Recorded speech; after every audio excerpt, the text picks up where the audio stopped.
ടോക്സിക്കിന്റെ teacher കണ്ടാ നീ? അതാണോ? അത് കണ്ട്. എടാ നീ ഈ ടീച്ചർ കണ്ട, ഈ റെഡ് ഷെയ്ഡ് കണ്ട, ആ വിഷ്വൽസ് നോക്കിക്കേ, അതുപോലെ തന്നെ ആ സർക്കസിലും മ്യൂസിക്കും കാര്യങ്ങളൊക്കെ.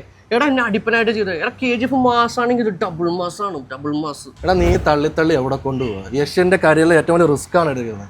ഞാൻ ആ ട്രെയിലർ കണ്ടപ്പോൾ എനിക്ക് തോന്നിയെന്ന് പറഞ്ഞാൽ KGFന്റെ വേറൊരു KGF, അത് കുറച്ചുകൂടെ വേറെ ലെവലൊരു മേക്കിങ്ങും ഗ്രേഡിങ് ഒക്കെ ആയിട്ട്, അല്ലാതെ അതിനൊക്കെ അപ്പുറത്തേക്കായിട്ട് എനിക്ക് തോന്നിയില്ല. കയ്യിൽ നിന്ന് പോയണ്ടല്ലോ, കരിയർ മൊത്തത്തിൽ പാടും. എടാ നീ എന്ത് പണി പാടുമെന്നാ പറഞ്ഞേ? ഒരു പാളലും ഇല്ല. എടാ അതിന്റെ ടൈറ്റിൽ എന്ന് നോക്കിയേ, ferry tail four grown ups.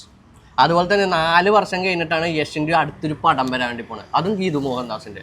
എടാ സാധനം കയറും, നിറയെ കോൺട്രവേഴ്സിയും കാര്യങ്ങളൊക്കെ ഉണ്ടായിരുന്നു, എന്നാലും സാധനം കയറും. വേറെ ഒന്നും കൊണ്ടല്ല, ആ ക്ലീൻ ഷേവ് ലുക്ക്, ആ ഒരു സ്വാഗ്, ആ യഷിന്റെ കണ്ണിൽ ആ തീ, ആ പ്രസൻസ്. അത് മാത്രമല്ല നയൻതാര, കിയാര അദ്വാനി, ഇവരൊക്കെ കൂടി വന്നാൽ വെറുതെ ആവുന്നതൊക്കെ തോന്നുന്നുണ്ടോ? എടാ അടിപ്പൻ സാധനം ഒരിക്കൽ ഇറക്കി വിടാൻ വേണ്ടി പോണേ, അല്ലാതെ ഇത്രയും ഹൈപ്പ് ഈ സാധനത്തിന് എനിക്ക് കിട്ടുമെന്ന് ഞങ്ങൾക്ക് തോന്നണ്ട. അല്ലെ ഇത് പാൻ ഇന്ത്യൻ അല്ല, പാൻ വേൾഡ് ആണ് പടം, പാൻ വേൾഡ്. എടാ അതൊക്കെ ശരി തന്നെ.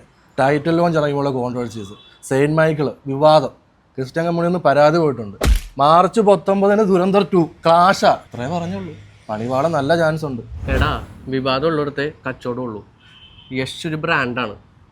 അതുപോലെ തന്നെ രവി ബസൂറിന്റെ ബീറ്റ്സ്, ഇതൊക്കെ തിയേറ്ററിൽ വരുമ്പോൾ തന്നെ നീ പറയണ പരാതിയെല്ലാം പമ്പ കിടക്കും. സത്യം പറയാലോ. ഇതൊരു അപ്പം മകൻ റിവെഞ്ച് ആണെന്നാ തോന്നണേ. പിന്നെ അതുപോലെ തന്നെ ഇതിന്റെ ടെക്നിക്കൽ സൈഡ് വൻ പൊളിയാണ്. നീ അവന്മാരുടെ പേര് ഓർത്ത് വെച്ചോ, ഇതൊരു ബെഞ്ച് മാർക്ക് ഐറ്റം ആയിരിക്കും.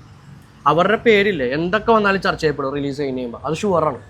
അത്രയ്ക്ക് കോൺഫിഡൻസ് ഉണ്ട് എനിക്ക്. നിന്റെ ആത്മവിശ്വാസം കൊള്ളാം. സിനോപ്സിസ് ലീക്കായ പ്രകാരം ഒരു സാധാരണ ഒരു സസ്പെൻസ് ത്രില്ലറൊന്നും ആയിരിക്കില്ല, എന്തൊക്കെയോ സാധനം ഉണ്ടായിട്ടാണ് എനിക്കും തോന്നിയത്. നോക്കാം. ടോക്സിക്കിന്റെ ടീസർ കണ്ടിട്ട് നിങ്ങൾക്ക് എന്ത് അഭിപ്രായമാണ് തോന്നിയത്? അത് കമന്റ് ബോക്സിൽ രേഖപ്പെടുത്തുക. ഇതുപോലുള്ള സിനിമാ വിശേഷങ്ങൾക്കായി അഴിമുഖം സബ്സ്ക്രൈബ് ചെയ്യുക.